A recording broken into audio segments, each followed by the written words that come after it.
Hello, YouTube. It's a Sunday, and I've noticed that it's kind of a slow day for most people. Not too many videos posted out there. So I figured, hey, why don't I get one out there, and I'll be the only competition in town. So I'm gonna start off with maybe a crypto giveaway. The last one, I don't know if you've been keeping up with the saga. I feel like it didn't go very successfully. So if you know the details, if you know, you know. I do want to give some crypto away. So hopefully, let's say I'll do a more substantial giveaway.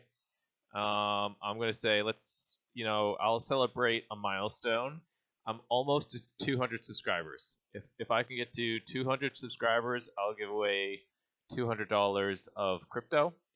And I think what I'm looking at the most right now is mouse and pasta. Very bullish mouse and pasta. The stuck crypto. Oh, you can see my little crypto cancer kitty in the background.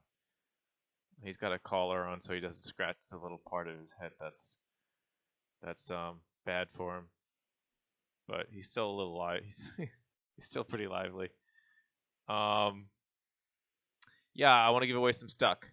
And hopefully, if it does well, maybe that money will turn into, or maybe that crypto will turn into some larger, more substantial amount for you. So 200 subscribers, that's my goal. That's when I'll do a giveaway. So stay tuned, like and subscribe. And then obviously, if you pay attention, you'll know I'll drop a video when I hit the 200 and do the details on the giveaway. So that out of the way, channel growth. Just talking about kind of background stuff. It looks like a lot of the meme coins on Cronos are just suffering. It's crazy to see some of these things put in like 50 to 70% red candles in a 24-hour period, and a lot more rug pulls coming out of the woodwork. A lot more people who seem to have been like trusted pillars of the community now being not so trustworthy.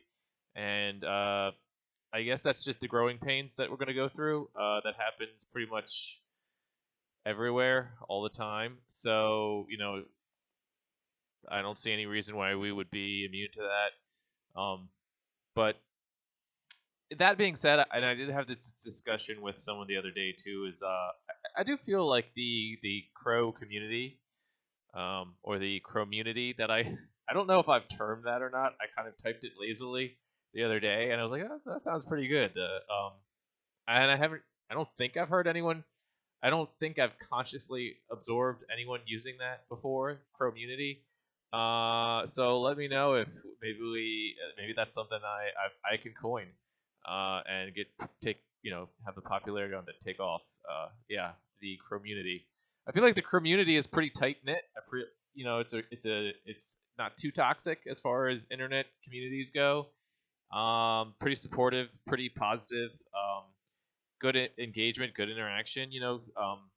Which is important with a crypto community. You can't be too quiet about certain things. You have to make some noise sometimes to get attention. And I feel like obviously I think everyone involved in the Crow space, we feel the same way. Like the Crow token right now is just extremely undervalued.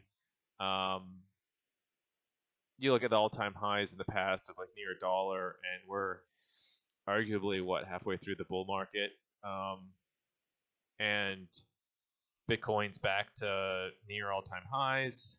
And where are we? We're 12 cents.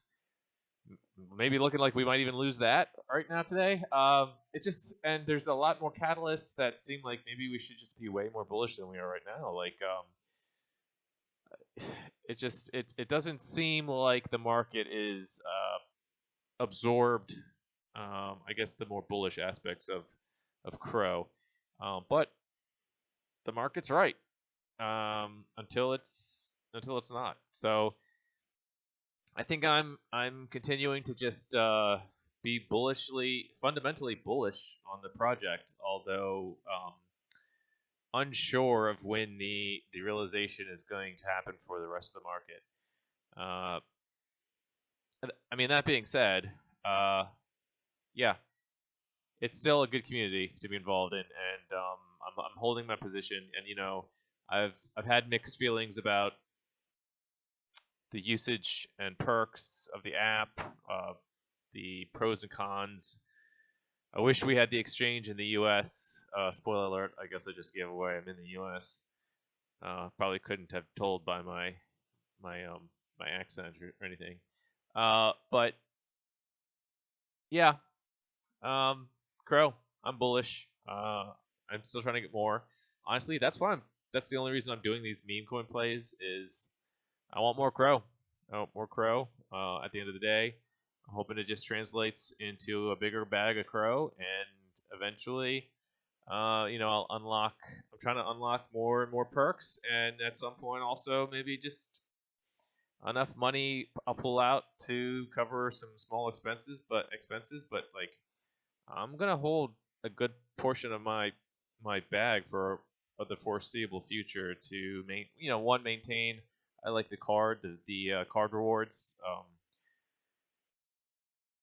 Aiming for the Obsidian Black, and maybe even beyond that, the premier card. The $1 million card tier, which they kind of like released but have never released any details about.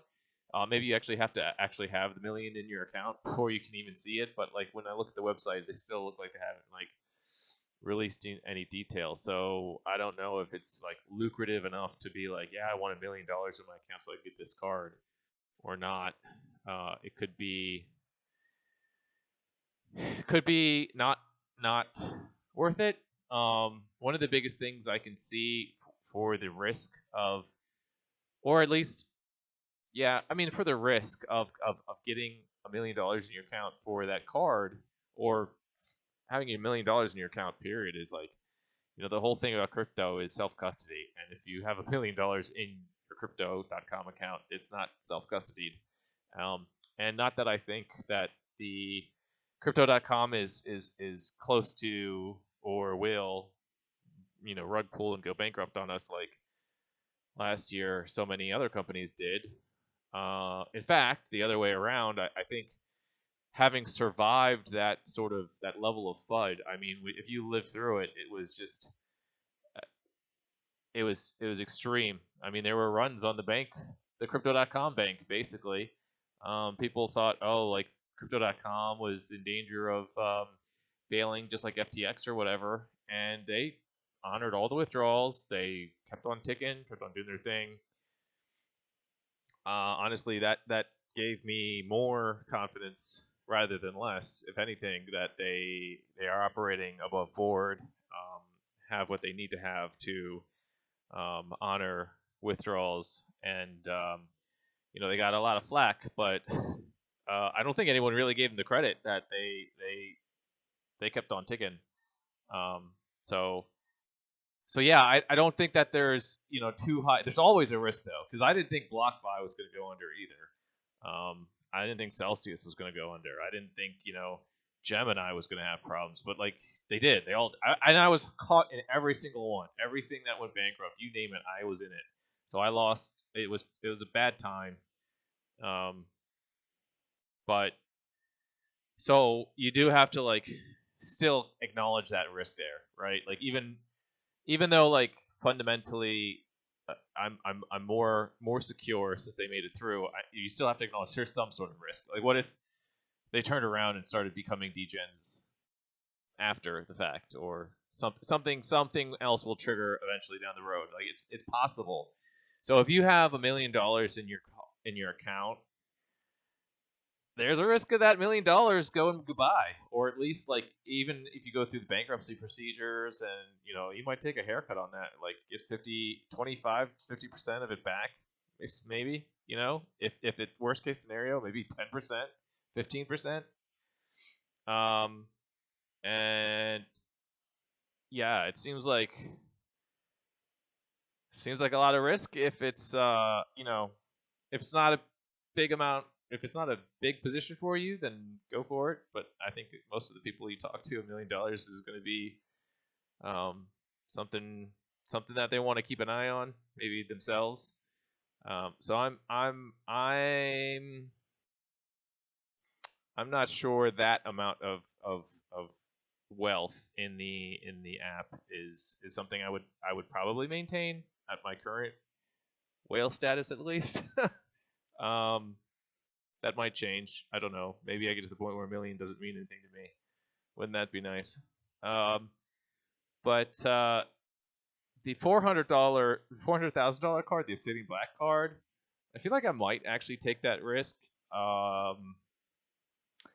Just because if I'm holding it in Crow to begin with, like the $1 million value could be any amount of crypto, like Bitcoin, USDC, whatever. I think.